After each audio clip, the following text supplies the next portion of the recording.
next program of agenda, and that is the paper session 2. Please join me as I welcome to the stage the moderator of this session.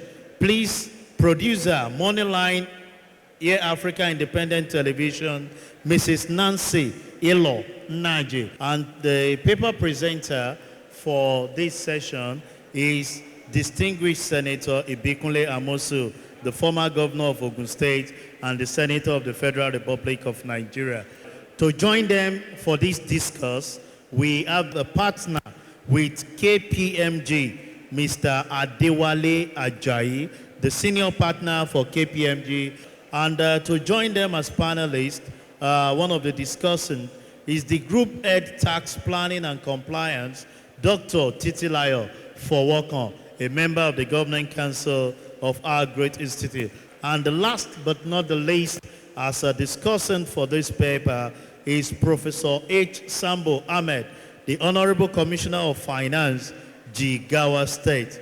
On that note, I'll be yielding the floor to Nancy as she coordinates this in the next 1 hour. Nancy, over to you. Thank you. Your Excellencies, distinguished ladies and gentlemen, good afternoon. It's such an honor and privilege to be amongst you all. So at this point, let me quickly introduce again, but we all know him as Senator Ibikunle Amosun, who is the lead presenter. Please, a round of applause for him as he takes a few minutes to give us his paper presentation, and it's the role of the panel to debate what you have told us, sir. Please, sir. Permit me to present the second paper of this conference titled, Critical Assessment of Revenue Generation at Subnationals. According to the latest records from the National Bureau of Statistics, the revised Nigeria's aggregate revenues from taxation as a ratio of its GDP in 2021 stood at 10.86 after its revision from 6.7%. This compared poorly to the world average of 13% and Africa's average of 15.6% in the same period. Taking sample of the statistics of other countries, such as United Kingdom, 26.2%, Australia, 25.8%, Ghana, 14.1%, South Africa, 27%, Egypt, 14.1%, Ethiopia, 6.2%, in 2020, Botswana, 22.2%, Kenya 13.3, and Togo 13.6, to mention but a few. It informs us that as a nation, we still have a long way to go in bridging our funding gaps inwardly. The theme of this year's conference could therefore not have been more apt. We must depart from funding our national and sub-national budgets from borrowings by committing to growing our internally generated revenue. This is more so pertinent at this time of our national economic challenge, when our nation and its constituent states and local governments are going through very difficult times and finding it hard to provide for its teeming populace a acceptable standard of living, employment to its growing population of youth, infrastructure and basic amenities that makes life meaningful. The usage of internal and external loans to fund national and subnational budgets come with the attendant costs of high debt servicing, which is now eating up a substantial portion of our revenue. The 8.25 trillion budgeted for debt servicing is a whopping 30.5 of the 27 trillion national budget for 2024. Statistics from the Debt Management Office, DMO, reveal that Nigeria's debt service to revenue ratio in 2023 stood at 73.5. This figure is unsustainable and a threat to our economy as a sovereign nation. Something must be done, and done quickly, to address and reverse this unfortunate trend. With strong determination, the right fiscal and monetary policies, and an efficient taxation administration system, I believe we can grow our tax base to bridge the government's funding gap in a sustainable manner. The Chartered Institute of Taxation of Nigeria should therefore be at the forefront of the drive to build a formidable tax culture that will not only close up the deep funding hole, but also provide the foundation for economic growth. The dwindling oil production, the unstable price of crude oil at the international market, and the instability in the Nigerian's foreign exchange earnings have had significant adverse effects on the revenue base of the country and its constituent member. These and other challenges have brought about a pertinent need to think outside the box to find means of raising our revenue profile in a sustainable manner through which the government at various levels could fund its developmental programs. In the light of the foregoing, revenues from taxation offer the most viable way for the national and sub-national government to not only fund their expenditure, but to also immune themselves from the shocks emanating from the economic volatility beyond their controls. Governments all over the world have always depended on revenue generation through tax to fund their projects, initiatives, and programs. A well-designed and progressive tax system is typically the foundation for sustainable public spending, particularly when it comes to the implementation of large-scale infrastructural development and in meeting social welfare needs of its citizens. At this junction, it is important to state that the revenue generation at sub-national levels, particularly at the state and local government level, is vital for fiscal sustainability and development in Nigeria. According to the latest data from the Nigeria Bureau of Statistics, the sub-national governments, which contribute approximately 60% to Nigeria's total revenue, must of necessity emphasize their crucial role in the country's economic landscape. Pay-as-you-earn, payee direct assessment, stamp duty, consumption tax, land use charges, road taxes, lease of land, income from services provided by ministries, departments, and agencies, and other levies and taxes are among the various ways that sub-nationals in Nigeria generate revenue. These sources contribute significantly to the government's internally generated revenue, IGR. However, despite this significant contribution, there are some challenges in optimizing revenue generation mechanism at this level. In the table before us, you could see that, of course, Lagos tops with about 698 billion in IGR.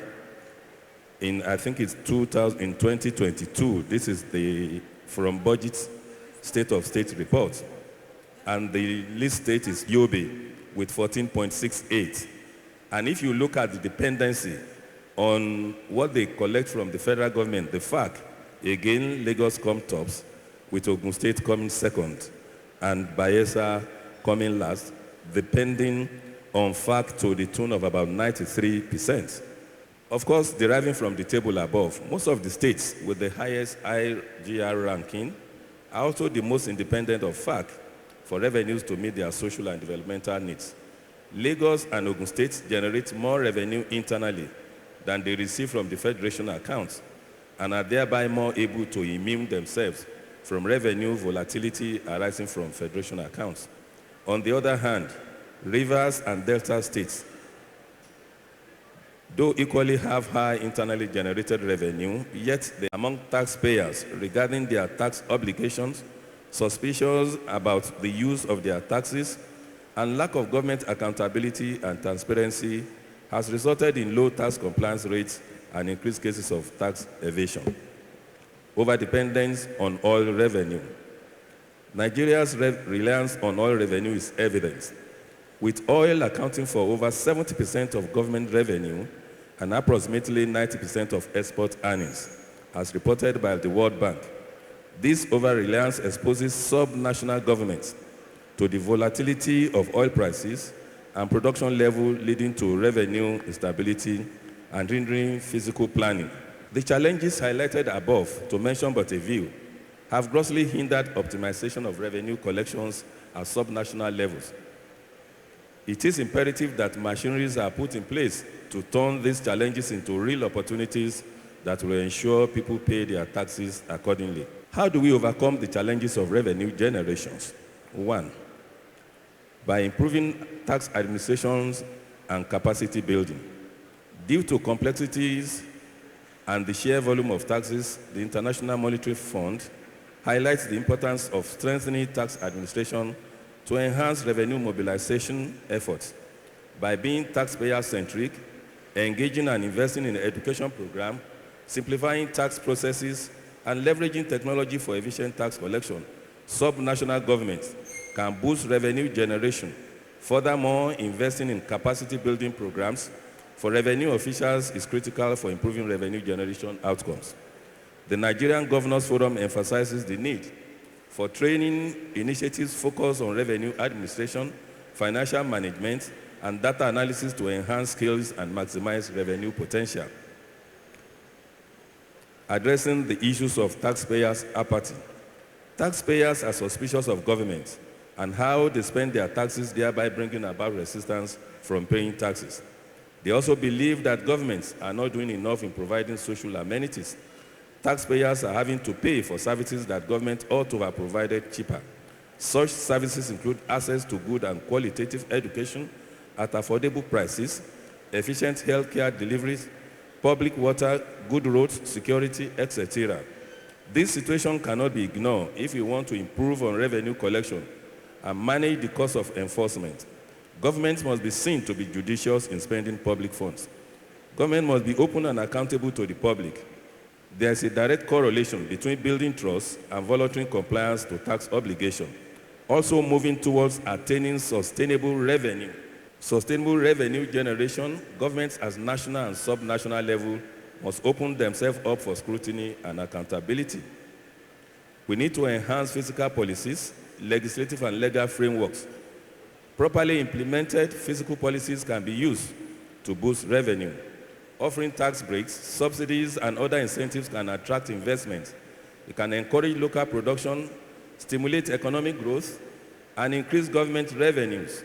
Subnationals can also use incentives, such as rebates, security, provision of amenities, electricity, and roads network to draw investment to their localities.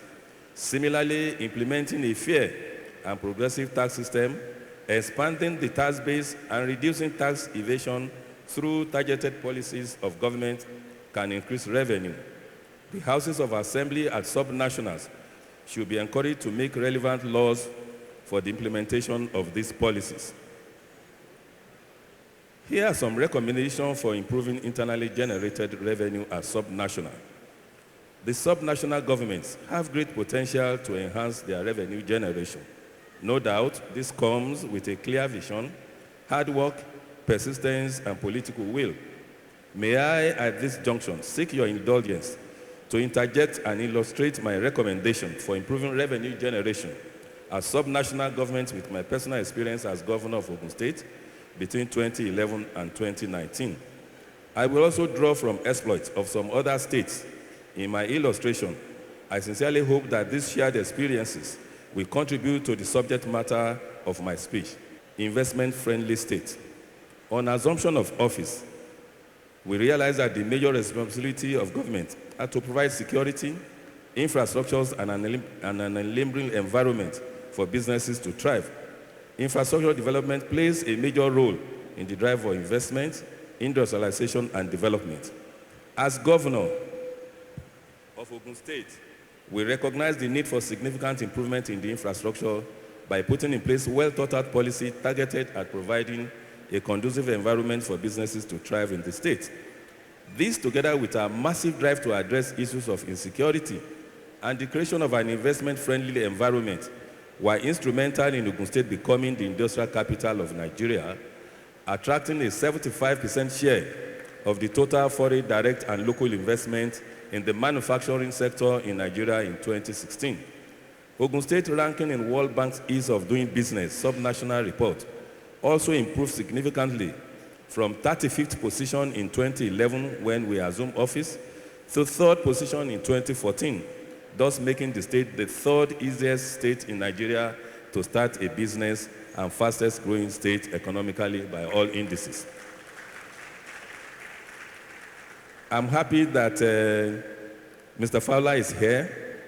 The state internally generated revenue of our state when we assume office was 700 million naira per month in 2011.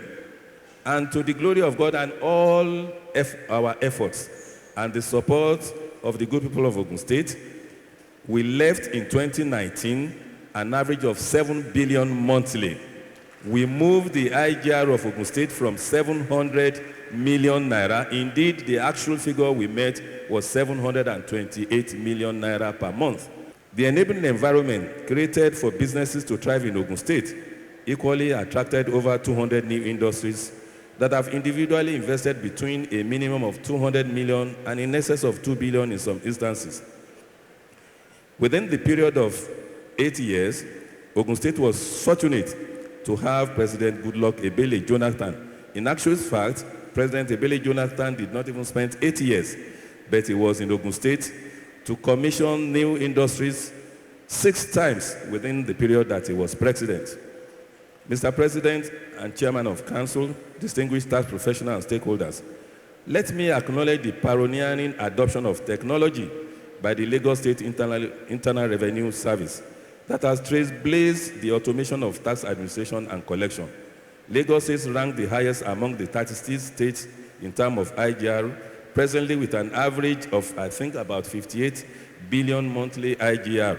We realized immediately we assumed office the need to take advantage of our proximity to Lagos. Ogun State is the only state that borders Lagos. Indeed, we encircled Lagos.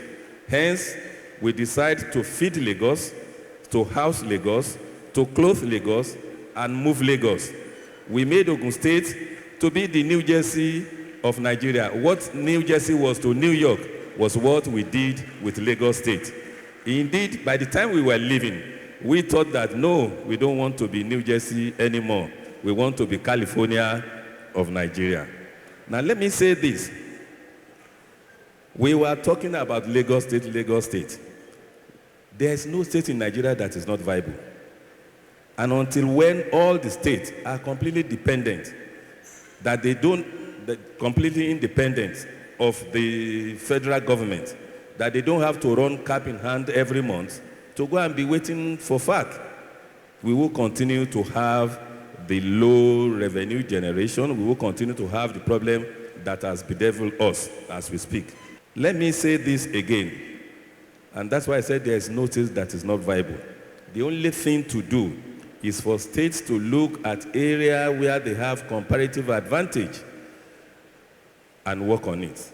And lo and behold, they will increase their IGR. Examples abound, and I will come to that. When we got to Ogun State, security was in a very bad shape, very, very bad shape. Indeed, prior to our assuming of office, 19 months to that time, it complete an entire senatorial district, Ogun senatorial district. Banks were not operating there at all. No bank opened before we came in.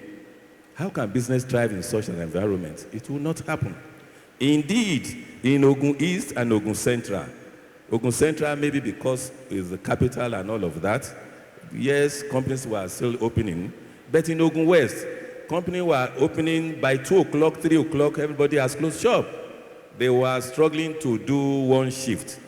Again, by the time within 6 months of our being in office, we fixed the issue of security, and companies were doing 3 shifts. They were no longer doing one shift. They would do morning, they would do afternoon, they would even do night shift, those of them in the manufacturing sector. I've talked about Lagos. Let me say 1 or 2 things about other states. Kaduna IGR also grew from 11.53 in 2015 to about 45 billion in 2019, thus becoming the 6th largest IGR state in the country. Kaduna State was able to achieve this feat through tax codification and automation. Kaduna also recorded tremendous successes in the area of harmonization of taxes collected at the local government level through the creation of an e-platform that made payment of taxes seamless and effective. Rivers State, despite the status as one of the states in Nigeria that generates the 2nd highest monthly IGR of around 16 billion monthly as of 2021, of course, Rivers State still depends on FAC allocation to sustain its expenditure. I think Rivers State depends on about 60% to run its business. They only generate what I call 40%. Now, when we get to Ogun State, we realize immediately that Lagos State was just collecting all our pay, all our revenue. So we immediately introduced what we call residence. It wasn't us that introduced it. Of course, that is the law. Residency rule, which says pay your taxes to where you reside. Incidentally, Dr. Adedikwe was our consultant that we called. And together with him, of course, upon assumption of office, we observed that a large number of Ogun State residents who were working in Lagos and other neighboring states were not paying their taxes to Ogun State. The tax law stipulates that payee taxes must be remitted to the state government of where the workers reside. So we set out to reach out to a great number of employees of Ogun State residents working in neighboring states to remit their taxes to Ogun State. Through these initiatives, Lagos State became one of our largest tax agents for the purpose of payee. The initiative can be replicated by those states that have proximity to FCT, like Nasarawa, Kogi, and Niger State. Now, with this residency rule, we discover something again. As of that time, I don't know what the percentage is now. 54% of people working in Lagos, they were residing in Ogun State. Even in the government of Lagos State, 54% of their workers were living in Ogun State.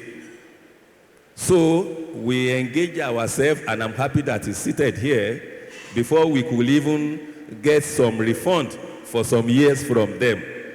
Let me give you this example. I realized that Baba Pastor Adeboye, every year when you look at the television, you will see pay your taxes to Lagos. We are in Lagos State. They gave Baba something to wear. It's just like what we use, like a jumper. They went to him to help them boost their tax revenue. So I just saw Baba that pay your tax to Lagos. Wait for it. I look at it again, I checked the video, and I realized that that video was being shot from Ogun State in Redeem Camp. And they are saying, pay your taxes to Lagos. I said, don't worry. I just went straight to Baba and I said, sir, I want to see you, sir.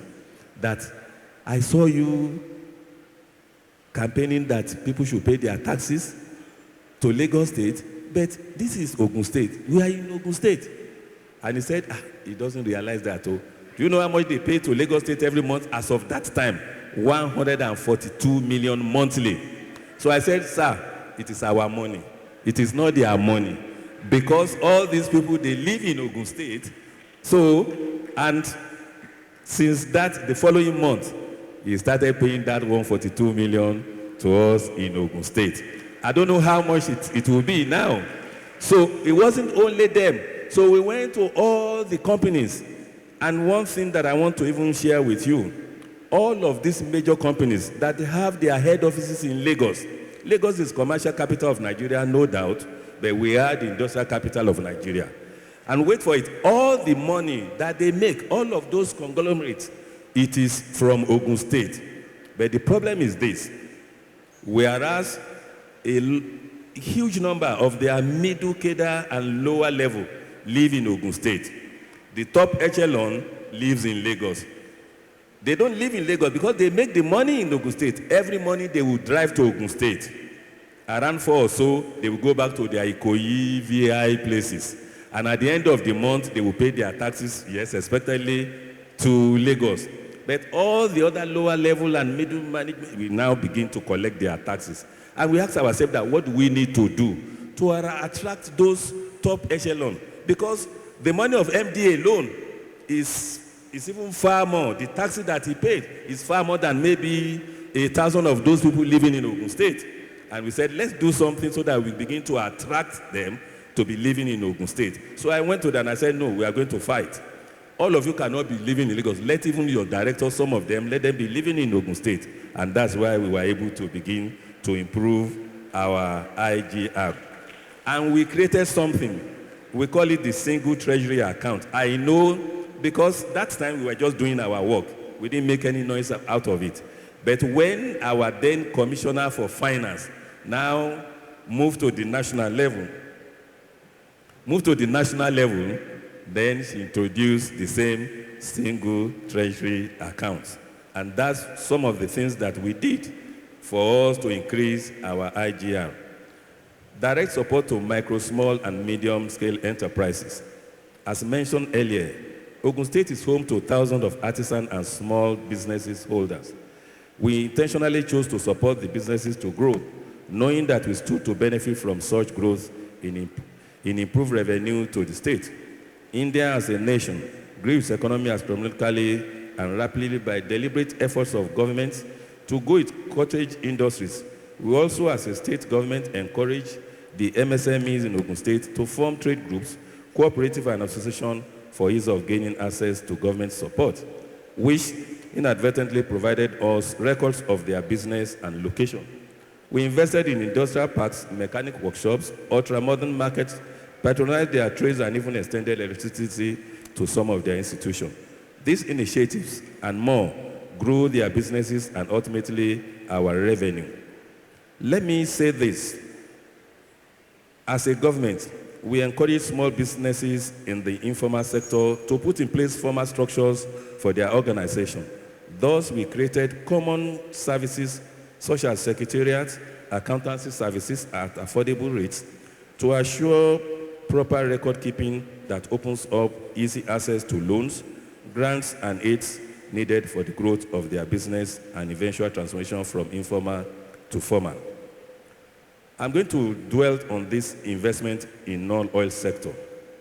According to the Nigerian Investment Promotion Commission, non-oil sectors such as agriculture, manufacturing, mining, and services contribute significantly to Nigeria's GDP growth. As a matter of fact, if collective government at all levels have invested in the non-oil sector the way we did with oil and gas sector, we certainly will not find ourselves trapped with the problem of monoproduct economy and unemployment issues that currently bedevil us. We will be less dependent on sharing of money from center as each state will be self-sustaining. Subnational governments should be given more access to benefits from the resources that they have been naturally endowed with.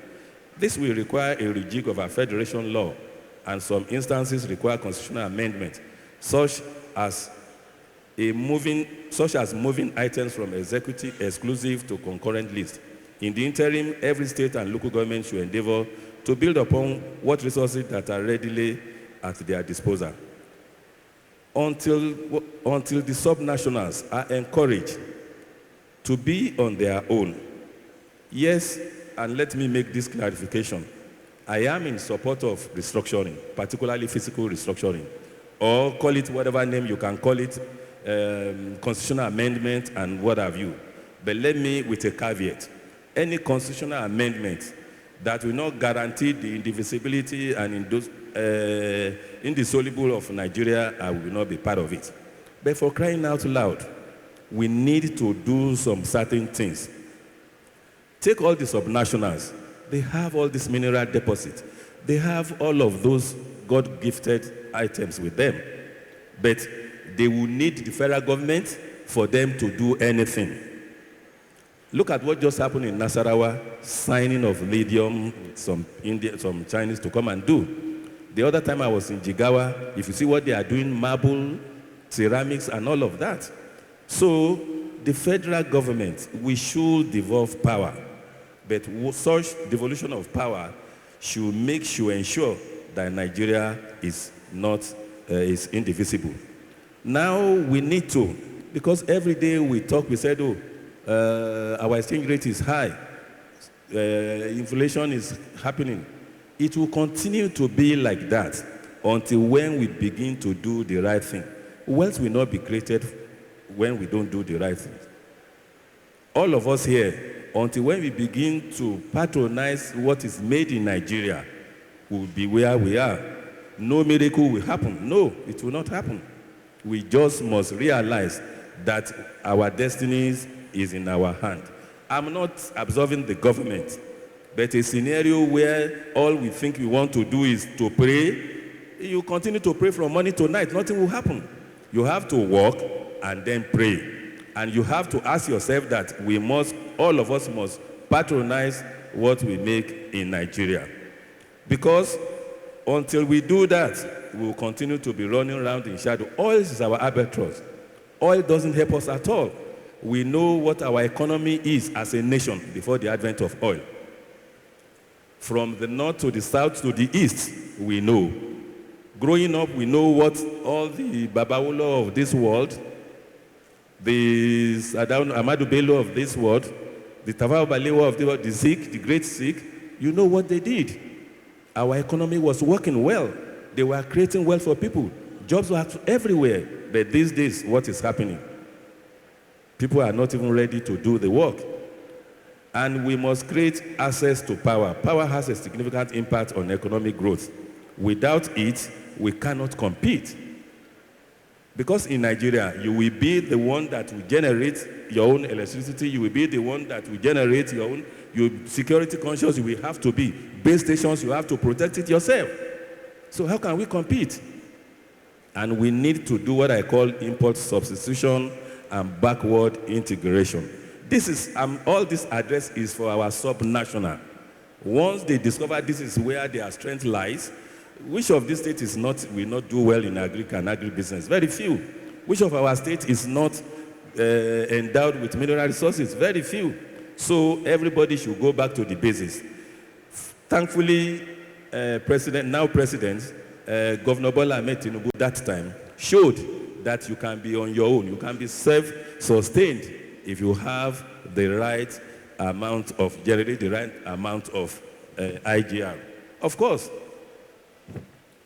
it was not even, it doesn't care. They were not, they held on to their money and they don't care. And I realized as governor that Lagos State wasn't sending their commissioner. The moment we attain 4-5 billion, and I know that all we get from federal government is 3 billion, I stop sending my commissioner. I will just send my accountant general, go there. Send my PAMSEC, go there. Because we will now concentrate on what we can do to make our money. Now, let me now find a way to say this. I will ask this question and I will try to probably end this.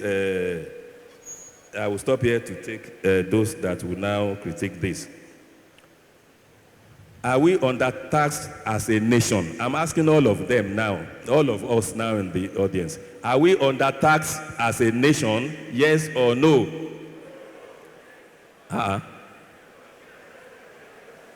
Let me ask the question again. Are we undertaxed as a nation?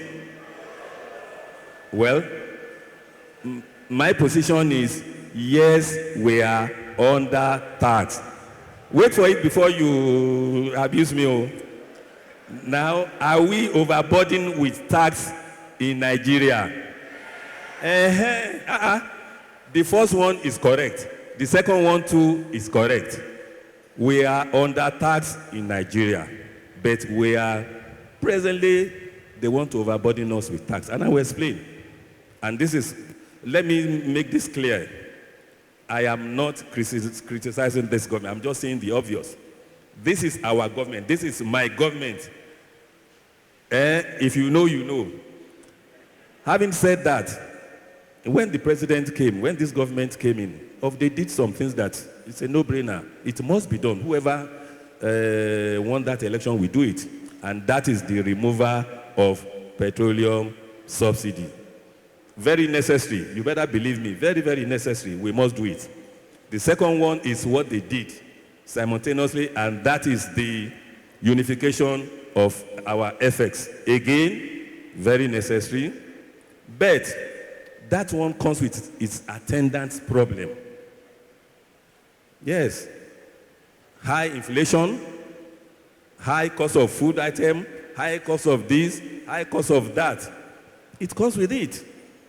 So while we were still running around trying to brace ourselves with that, why will anybody now bring additional taxes? The timing of all the taxes that they want to introduce now, for me, is wrong.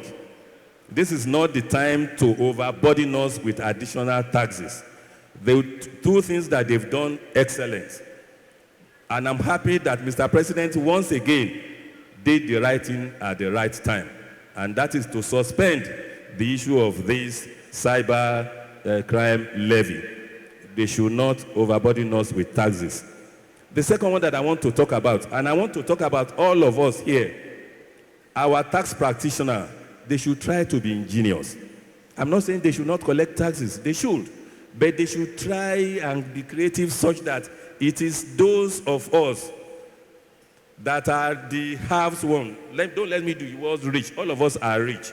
Those that have, they should find a way to tax us more and leave those that are the have-nots. They should be ingenious. I was happy when I heard about this band A. When I got my bill from about 800 to 2.8, I said, this is band A. But that band A should not affect people like you. I would have loved the band A if they find a way to remove industries, to remove manufacturers, and just hit people like me and Fowler and the president of our president. Those are the people that they should hit hard, not you. Now, finally, that's why I said, are we being undertaxed? The answer is yes. Are we being overburdened with taxes? Yes. One of my staff, I saw him, I said, where is he? They said he has gone home. Gone home. So why? They said because he went to take public transport. I said, public transport? Why? What about your car? So the following day I asked him, he said, I can't afford the fuel. I park my car at home. Just to tell you, what people are going through. He said, I said, park your car at home. Why can't you take Uber? He looked at this, I said, this one, no brain. If I have money for Uber, will I leave my car in the house? It's like now telling him when he's going home on a Friday and said, have a nice weekend. Which weekend is going to be nice for him? So if anybody is trying to introduce that cyber whatever tax, it's like asking us when they know we cannot even afford to, we've parked our cars and they are telling us, have a nice weekend when there's even nothing to enjoy about the weekend. Once again, thank you, thank you, thank you. Please, another round of applause for our lead presenter. Senator, you've said everything. I don't know if there's any other thing for us to say, but we have just about 40-something minutes. So let's discuss what Senator has said. And I think I will start with the Commissioner of Finance. Commissioner, I'm going to start with you because from what the Senator reeled out earlier, he mentioned states, and of course we saw the list. I took a look at Jigawa State, and I saw Jigawa as number 10. Can you specifically, in 1 minute, speak to us about what Jigawa State is doing concerning IGR, and in another 1 minute, for you to speak about what the Senator has presented. I am by name Professor Hannatu, the Honorable Commissioner of Finance, Jigawa State. Part of the things that I should tell you about Jigawa State is that Jigawa State is primarily agrarian. Yes, that the economy is based on subsistence agriculture. And a situation where an economy is based on that, you hardly find any meaningful development. But we are proud to be that because we can contain ourselves and we can live in that with happiness. Even with that, we are able to generate one form of revenue or another in order to improve our internally generated revenue. States in Nigeria are constrained by the tax laws. Most of these tax laws are for the federal government. What is basically left for states and local government are fines and fees. So even at that, we are able to generate a significant amount, and that's how we live. But I see it as a deliberate attempt by the government of Nigeria. Because whenever talk on the internally generated revenue is on, the best you can hear is from Lagos, is from Ogun, and the like. And we hardly say anything. But we know the reason. The major reason is because all ports, all borders are closed down and limited to that of Lagos alone. So this means that any revenue that is not for the Federation, that is left for state, and which comes from the activities of the port, is limited to Lagos State alone. And this is why I believe that the internally generated revenue of Lagos State is always high, and that of Ogun State is also high. Because, in Nigeria, we have different sources of revenue. I know that classified into two. We have the park revenue, which is termed oil and is allied. And then we have the independent revenue, which is revenue on tax and non-tax items. So talking of revenue on tax, if you are talking of tax, there are two types of taxes. We have the direct taxes and we have the indirect taxes. The direct taxes comprises of tax from the custom duties, tax from corporate activities, corporate companies. So in a situation where there is no active economic activity in a state, meaning that there are no companies there.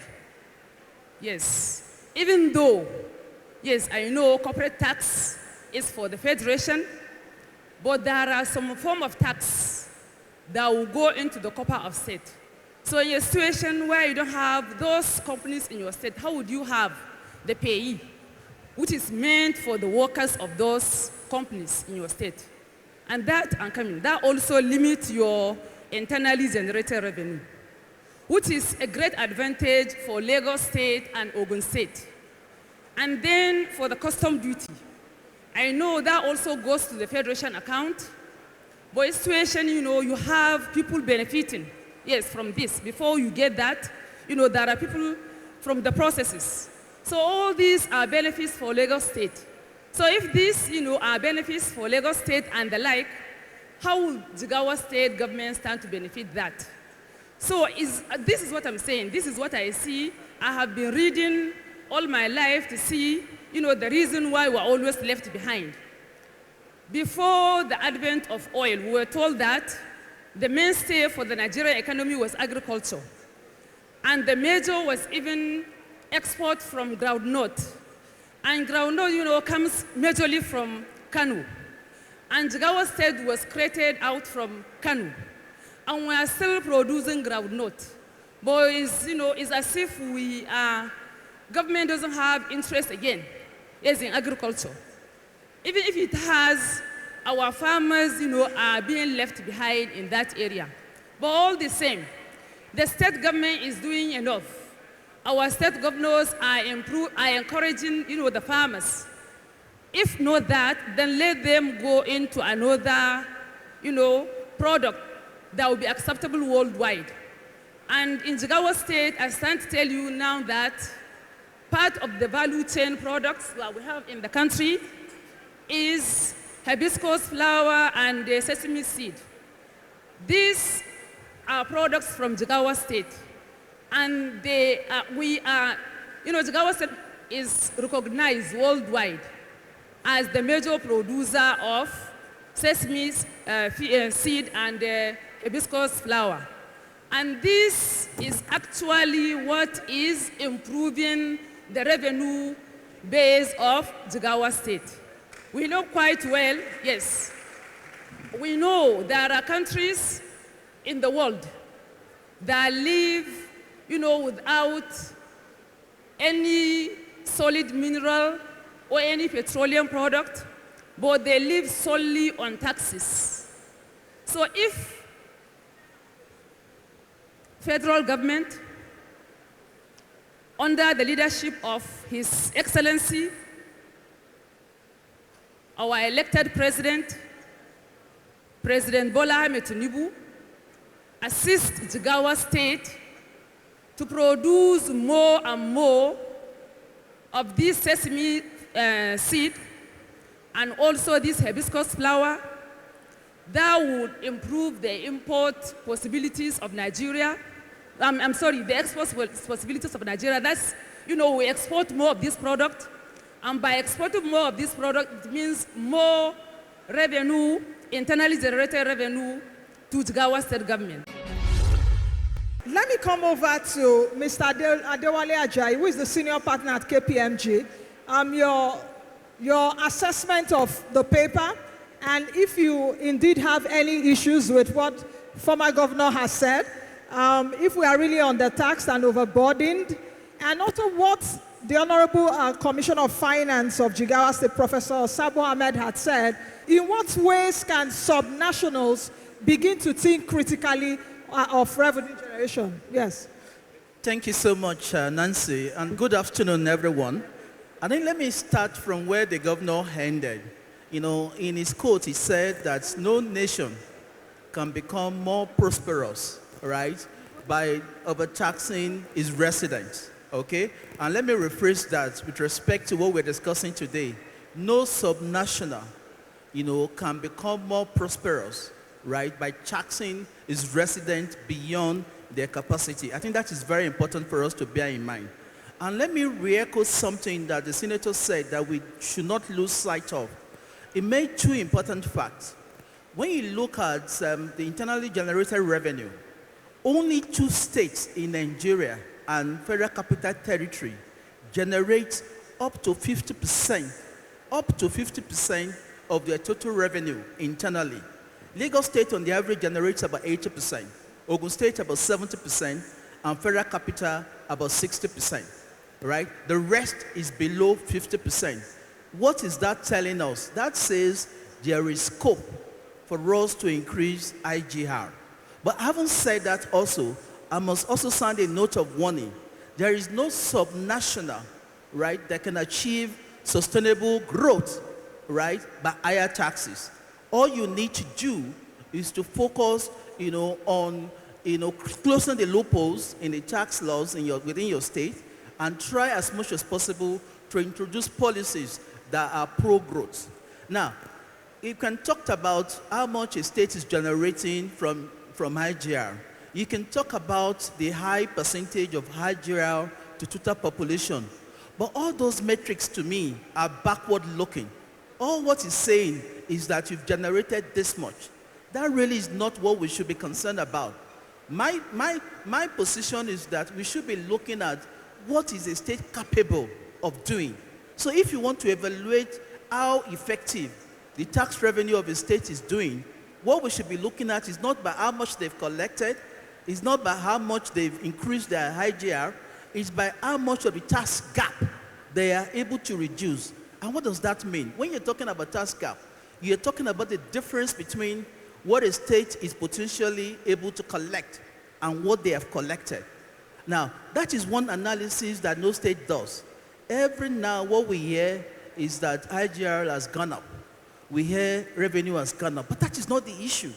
The issue is what should the IGR have been, right? And why do we need to do that? Because that is very important, right? Because if you don't do that analysis, what that does is that you don't even know the size of the tax losses you are experiencing, especially when you're looking at subnational, whose main source of income will be personal income tax. So you have to do the analysis so that you can understand the size of the losses. That's one. And the other reason why you have to do that is to understand why people behave the way they do. Why are they not paying taxes? And it also gives you the ability to actually evaluate, how effective your tax system is, right? So that is very important. I do concede the fact that some states in Nigeria, have limited tax base, right? Because they have low population, right? And second thing, because they have low economic activity. But the question then is, should we then become dependent on federal allocation? Are we going to fold our hands and say that we're helpless? And I think that is the question that every state needs to answer. Until you look inward, right? Until you decide not to depend on federal allocation, you will never do something that is proactive. And there was something that the governor said, is by sitting down and looking back. When they came into government, Ogun State was one of the lowest, states with high GR. It's a matter of saying, what are the potentials? What are the opportunities? And so for states that have low IGR, right, there is scope for improvement. What are the opportunities? If you conduct a tax gap study, it will show you, why you have very low tax base. And of course, there are things you can do. You can't just fold your hand and depend on federal allocation. There are public-private partnerships that you can go in. You can invest in partnership. You can invest in infrastructure. You need to create the environment. It's not so much, as saying, oh, well, because some states are strategically located, right? It goes beyond that. There are states that don't even have coastal area and they're doing well. There are countries that don't have coastal areas, they're doing well. It's a matter of saying, where are the opportunities?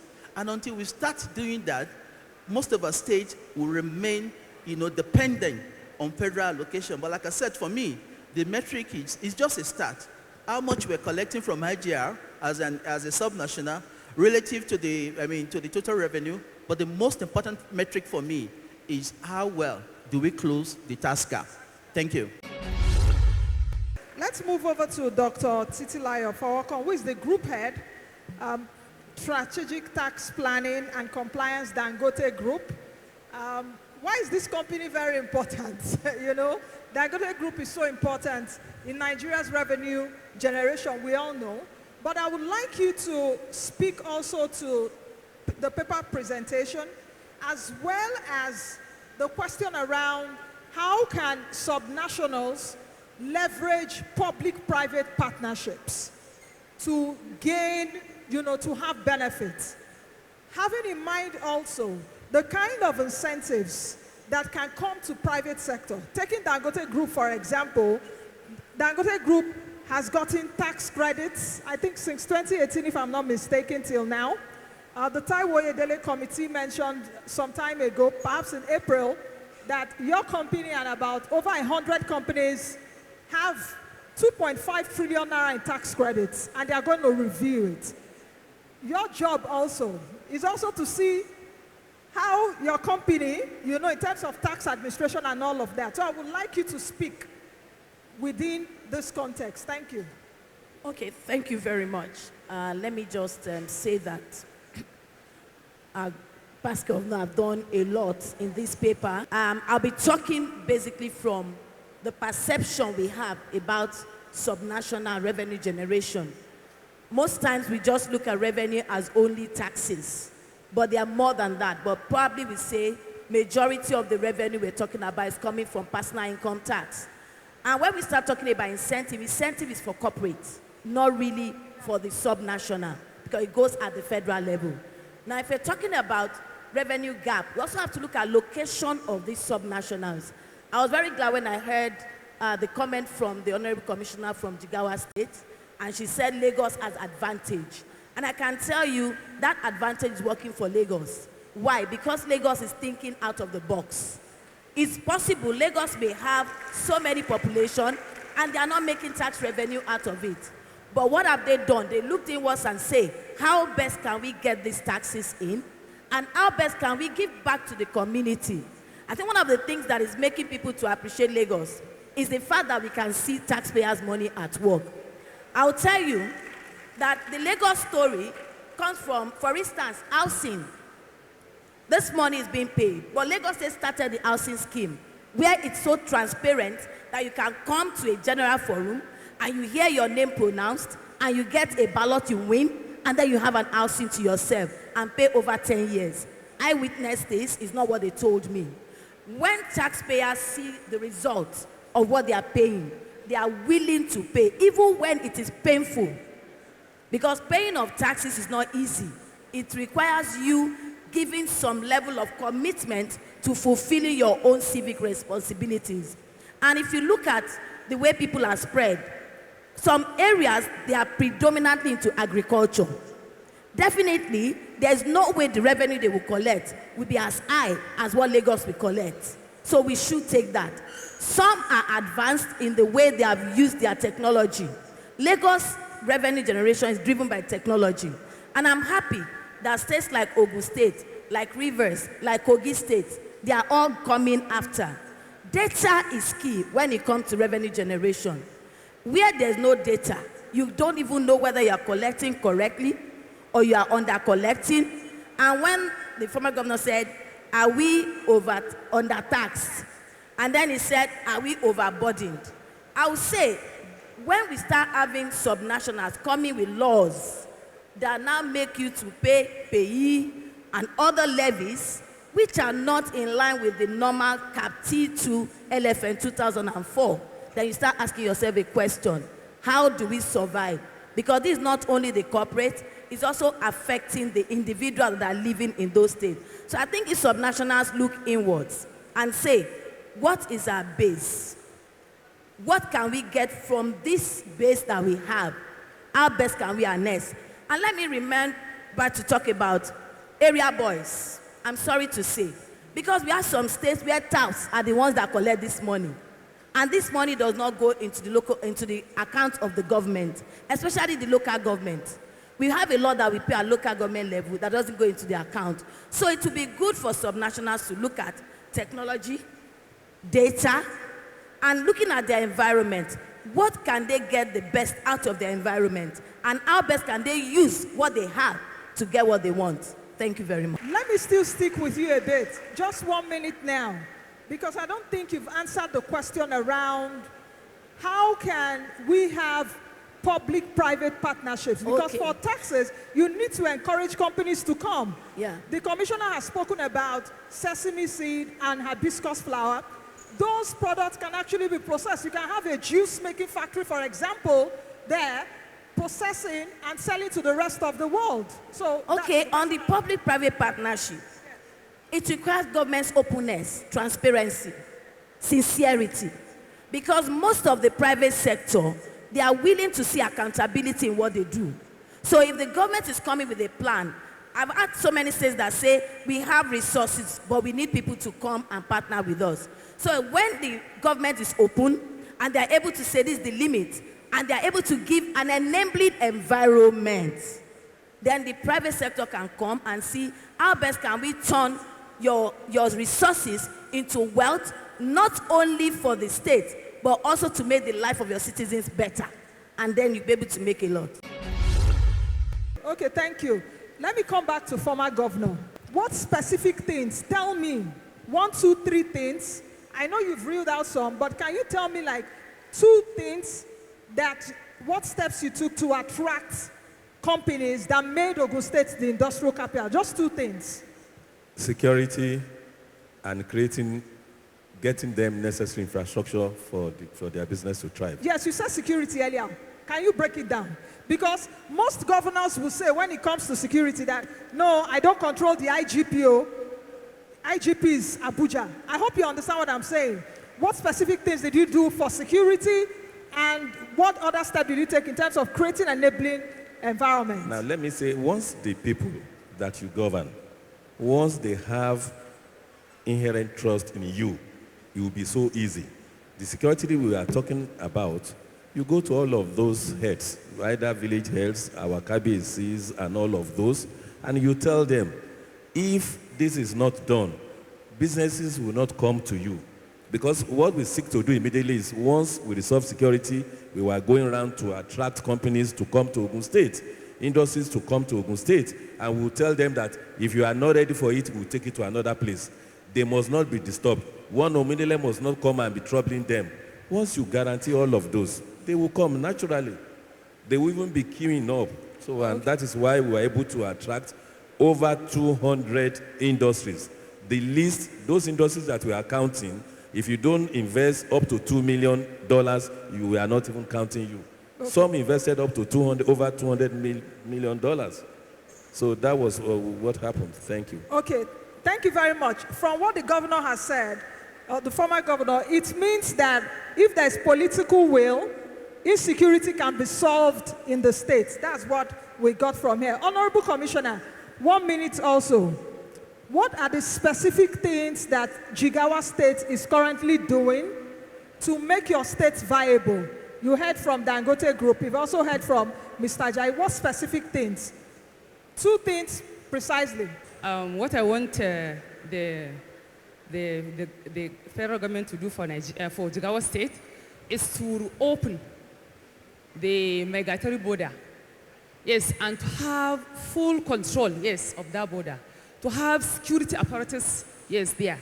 You know, by doing that, you know, businesses will flow into Jigawa State and the IGR, you know, will stand to improve. But a situation where, you know, the people living are exactly, you know, the indigents, yes, of the state, because there is virtually no much of economic activity that will attract investors, that will attract people from other states and foreigners coming into Jigawa State. You know, you hardly get anything. You hardly improve your revenue generation. So what I'm saying is that since we equally have a channel, yes, whereby our internally generated revenue can improve, and this channel is that of, you know, is the border between Nigeria and Niger. The border is situated at Megatari. So if this border is reopened and security, you know, issue is improved there, I believe that economic activity, you know, would improve, and thereby improving the revenue base of Jigawa State and even the neighboring states. Thank you. Okay. Mr. Ajayi, lastly now, the former governor talked about multiple taxation, double taxation. What strategies can subnationals adopt to address double taxation? Someone spoke about area boys, Amomun, or, you know, and all of that. What strategies can subnationals adopt to address double taxation as well as harmonizing tax collection? Okay. I think it's very important again to reiterate the statement I made when I started. There is no subnational government that can achieve sustainable tax growth by higher taxes. So that has to be clear first, right? Higher taxes do not necessarily generate sustainable growth. Now, in terms of multiple taxes, I think the problem we have in Nigeria today is because most subnationals are dependent on federal allocation, and is not coming, especially on the fallout of the subsidy removal, which took it up, and they become more dependent now on central revenue. I think what needs to happen is in terms of the policies that they put in place. How do you make policies that will be attractive to investors?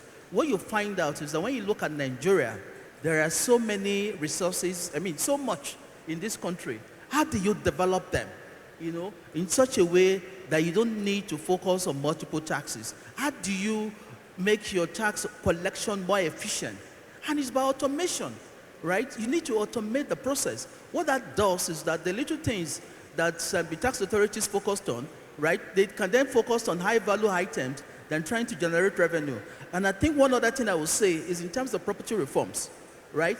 When you look at the states here, and you look at what Lagos State government has done with property, land use charge, that's given a substantial amount of money.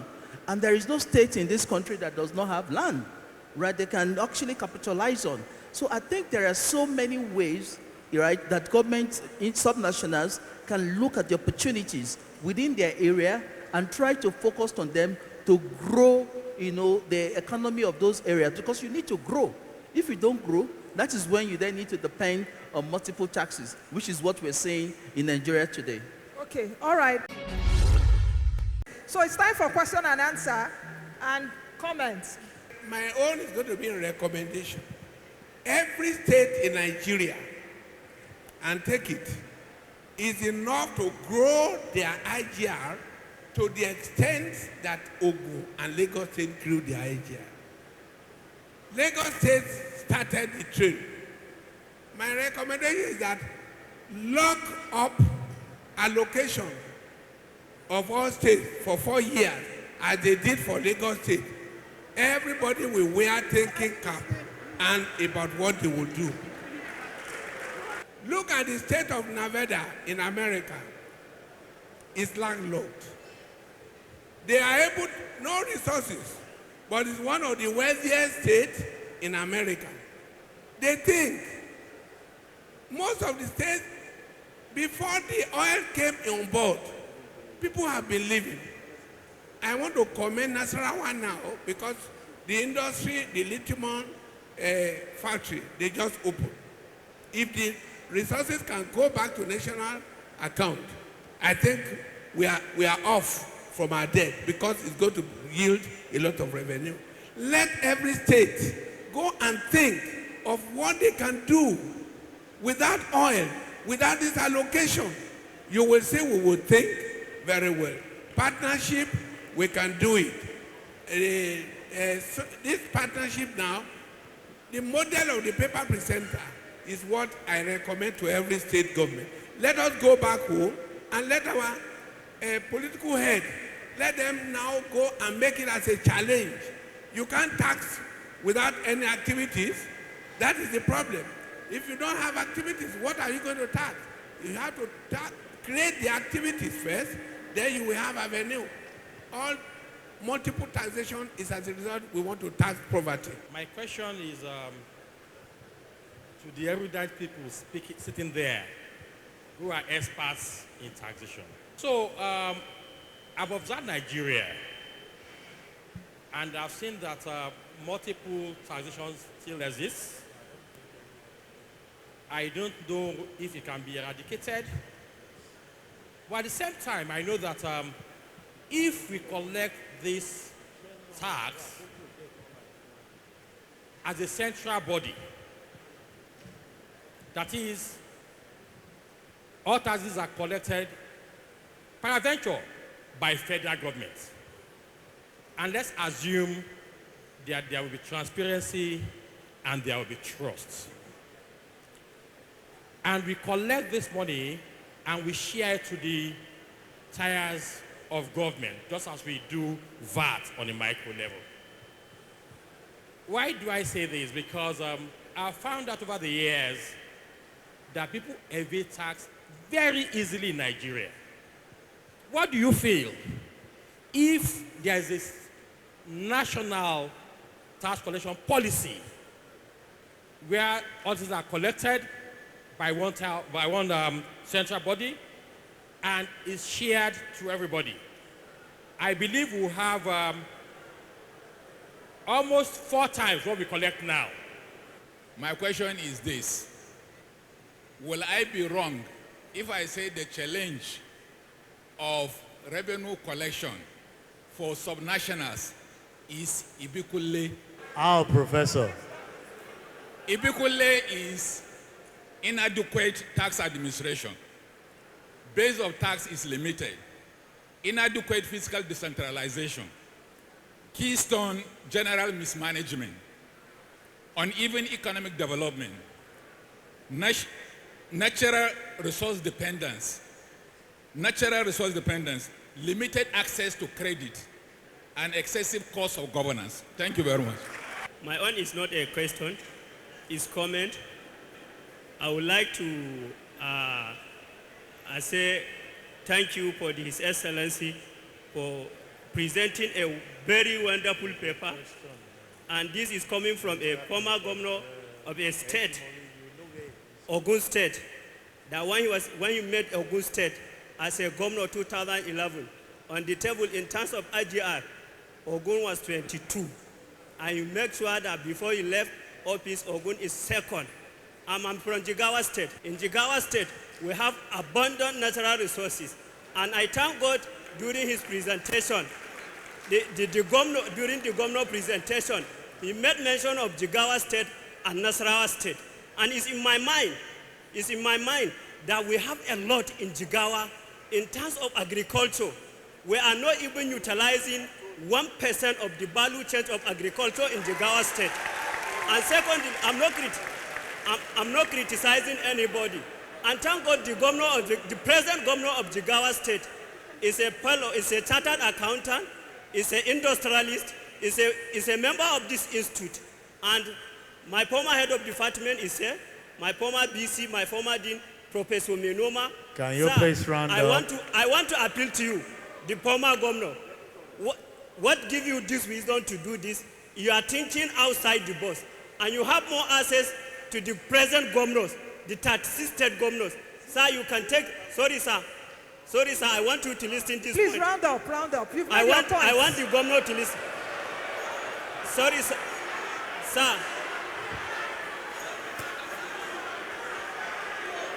Okay, one Sorry. house, One one house. house, one house.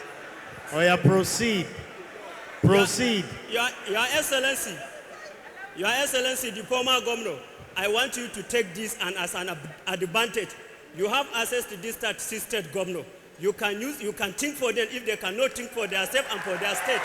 You can think for them and you can use it as a consultancy. I'm from Jigawa state. I know the mineral resources. You talk of enabling environment. We have the enabling environment in Jigawa state provided by the previous administration. And in Jigawa state, you mentioned security. Jigawa state is #1 safe and secure state in Nigeria. So if we are serious and we want to generate the revenue, forget about the border. We have the land. She mentioned, the commissioner mentioned agriculture. She mentioned the granite. The land is still available in Jigawa state. The farmers is still available in Jigawa state. And the governor, if we are serious, instead of the governors working from one state to the other, the governor is a former staff of Dangote and is a chartered accountant. We can, from his local government, Hadeja, Kapun, Hausa, and Ayo, can feed this nation with rice if we are serious in Jigawa state. Thank you very much. That's a beautiful way of giving contribution and question. Okay, one last question. I think this is becoming very interesting.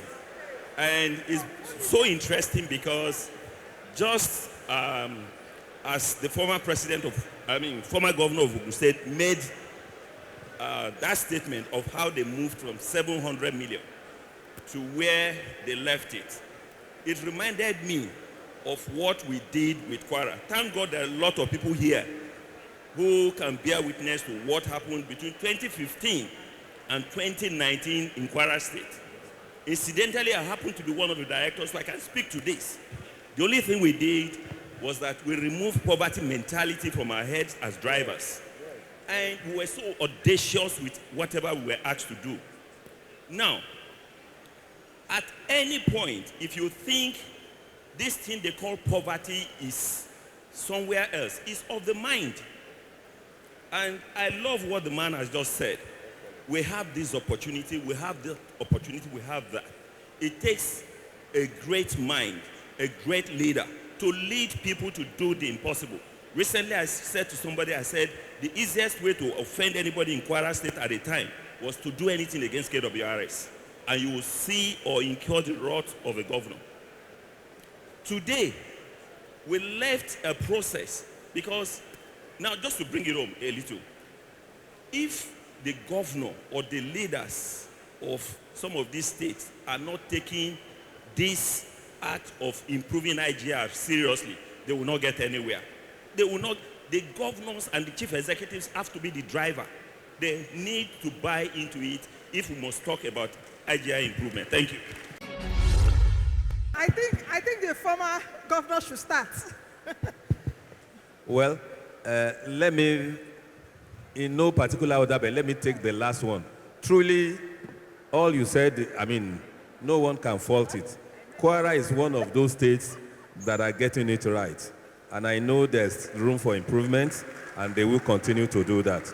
Now, my brother from Jigawa, you know, you just made my day. I was just challenging the commissioner to say that Jigawa is doing well, and Jigawa is one of those states that can actually do very well. That I was in Jigawa, that I always go to Jigawa, and I was marveled what I saw. If you look, I don't know what their IGR is. If I check, I will see. But you can see that they will be improving. And they have tremendous opportunity to improve, to do well. With what they have, I went to a ceramic manufacturing that day when I went there, and you see what they were doing. Even the rice, the current governor now was the one that was the midwife, the rice revolution that they have in Jigawa. It wasn't only Kebi. Jigawa is doing well in rice too, and in some other areas. So when I now heard the commissioner talking about hibiscus and all of that, it's like an added advantage to them. All they need to do is to get the right partner they will invest there, and you won't even be going to Abuja to wait for any fact. Jigawa is doing well, they can't do well, there's opportunities there. You don't even need the federal government to survive if you get it right. And I'm sure that with the governor there, things will be right when everybody puts the necessary action in place. The Ibikunle man, please just write it out for me, and I will gladly want to come and take it when I finish. Okay, let me just address the question that Toby Abiola raised. I think there is an implicit assumption in the way you frame the question that FRS is actually collecting the taxes you should be collecting. And I'm not sure that is the case. That is a fundamental assumption. And I think the other issue about having an integrated tax system, obviously you have to change the constitution. You can't do that now. It's not constitutional. The number three also is a question of trust. Okay, you have to build trust, even if you were able to change the constitution. And I think the fourth thing that is extremely important also is the cost-benefit analysis. You have to evaluate that, whether it's the right thing to do, and of course the question of the people. What do you do with the people? So there's so many issues that you need to address before you can make that decision. But like I've said, the first thing we need to do is to even understand what is the size of the tax losses we're experiencing in Nigeria. I refuse to believe that FRS is collecting all the taxes that it should be collecting, and we can discuss that. Thank you. Thank you very much. Like I said, it requires looking inwards. And when I heard about Jigawa having hibiscus, most of us today, we drink Sabo. And once that can be developed and exported, in fact, it goes beyond generating the revenue we expect. And it can also think about how best can this be turned into other goods that can generate revenue. Now, that would also bring in businesses into the state, because I'm actually particular about resources that we can turn into wealth for the state. And that's what I see Ogun State, Lagos State, Kwara State, all of them doing. What do we have? How can we harness it and make sure that it gives us revenue to sustain the state? And once this is done, then be able to move forward. Thank you. Okay, finally, Jigawa Commissioner. Jigawa State is fantastically doing well. Yes, it's doing well, quite well. But if you are doing well and you know quite well that you are doing well, then you have other opportunities, that can move you forward. And the reason why I even brought, the issue of Lagos is because after Mr. Presenter presented his paper, and then when he was giving example, he cited Lagos and Ogun. And because he was the governor of Ogun then, and we all know this quite well. If, for instance, if these are those, we have 3 here, we have 3 here. We have sellers of cold drink, sitting, yes, around these doors. So if these doors are closed and one is left only, then we are asked to go out. And because, we are tired, we are buying this cold drink, this one would finish selling and will generate, the best profit that she can ever. But people staying here, wouldn't have generated anything. So this is what I'm saying, that Lagos, understand me please well, Lagos has this advantage because all ports have been closed, all borders have been closed. It is the central door where import items are brought in. And you know quite well, this is clear to all of us because all of us are literates. So if whatever comes to Lagos, the revenue that will go to the Federation account, and then there are lots of revenue that will go to Lagos State as well as Ogun State because, they are close. So what I'm saying is that if border in Jigawa State, yes, is reopened because it was open and then it was shut down. So if it's reopened, I said business activities would improve. More opportunity, investment will come in, investors will come in, and then we have more of internally generated revenue. Yes, this is what I'm saying. Yes. Yeah. I am talking, improvement of internally generated revenue. A situation where you don't have people from other states coming into your state for business. A situation where you don't have people from other countries coming into your state for business, how would you, improve your commercial activity? So this is what I'm saying. Our governor is trying and is trying hard. Our past governors have done well for us, and, we are also doing good for Jigawa State. Please, a round of applause for our panelists. Have you all enjoyed this session?